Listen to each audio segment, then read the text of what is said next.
অন্তর্বর্তী সরকারের নতুন নীতিমালা বাস্তবায়ন হলে দেশে ব্রডব্যান্ড ইন্টারনেটের দাম বাড়বে প্রায় 11 থেকে 20% পর্যন্ত। এমন তথ্য জানিয়েছে internet service providers association of Bangladesh. তাদের অভিযোগ, স্টারলিংকে অবৈধ সুবিধা দিতে গিয়ে ব্রডব্যান্ড ইন্টারনেটের দাম বাড়ানোর পায়তারা করছে সরকার। দেশীয় উদ্যোক্তাদের ব্যবসা ধস করে টেলিকম খাতকে পুরোপুরি বিদেশিদের হাতে তুলে দেওয়ার চক্রান্ত করছে বলেও অভিযোগ আইএসপিএবির। বিটিআরসির তথ্য অনুযায়ী দেশে ৭৭% মানুষ ইন্টারনেট ব্যবহার করেন। এর মধ্যে কেবল ব্রডব্যান্ড বা তারের মাধ্যমে ইন্টারনেট ব্যবহারকারীর সংখ্যা ১,৯০,০০,০০০। বড় অঙ্কের এ ইন্টারনেট ব্যবহারকারীদের জন্য দুঃসংবাদ। নতুন টেলিকম নীতিমালায় বাড়ছে ব্রডব্যান্ড ইন্টারনেট লাইসেন্স খরচ, যে কারণে বাড়বে ব্রডব্যান্ড ইন্টারনেটের দামও। সোমবার রাজধানীতে আইএসপিএবি আয়োজিত এক সংবাদ সম্মেলনে জানানো হয়, অন্তর্বর্তী সরকারের ভুল নীতির কারণে গ্রামে ব্রডব্যান্ড ইন্টারনেটের দাম বাড়বে প্রায় 20% আর শহরে তা বাড়বে প্রায় 11% হারে।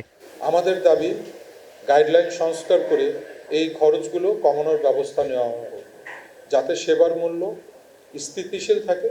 আইএসপিএবির অভিযোগ, স্টারলিংকে অবৈধ সুবিধা দিতে গিয়েই দেশীয় উদ্যোক্তাদের ধ্বংসের পায়তারা করছে সরকার। আমরা কি এটা জানি স্টারলিংকের অ্যাকুইজিশন ফি ছিল কত?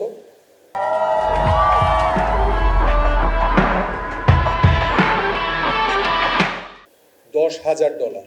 সেটা হচ্ছিল কি 12 লক্ষ থেকে 12.5 লক্ষ টাকা। আমরা বাংলাদেশি ব্যবসা করব 25 লক্ষ টাকা অ্যাকুইজিশন ফি দিয়ে, স্টারলিংক এসে অ্যাকুইজিশন ফি থাকবে 12 লক্ষ টাকা।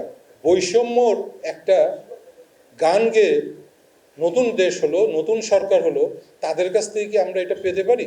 কার স্বার্থে বিদেশি উদ্যোক্তাদের সুবিধা দেয়া হচ্ছে, এমন প্রশ্ন দেশীয় উদ্যোক্তাদের। অদূর ভবিষ্যতে আমাদের প্রত্যেকটা কাজের জন্যই যে মূল প্রোডাক্টই লাগবে সেটা হচ্ছে ইন্টারনেট ছাড়া আমরা আসলে কেউ কোনো কিছু করে খেতে পারবো না। আর এর দাম বৃদ্ধি তো আসলে মরার উপর খড়ার গা ছাড়া আর অন্য কিছু নয়। এ অবস্থায় দেশের স্বার্থ ক্ষুণ্ণ হয় এমন নীতি থেকে সরকারকে সরে আসার আহ্বান জানান উদ্যোক্তারা। আর তা না হলে ডিজিটাল শাটডাউনের হুঁশিয়ারিও দেন ব্রডব্যান্ড ইন্টারনেট সেবাদাতারা। বাংলাদেশ ডিজিটালি শাটডাউনও হতে পারে। মোস্তফা মাহবুব, ডিবিসি নিউজ, ঢাকা।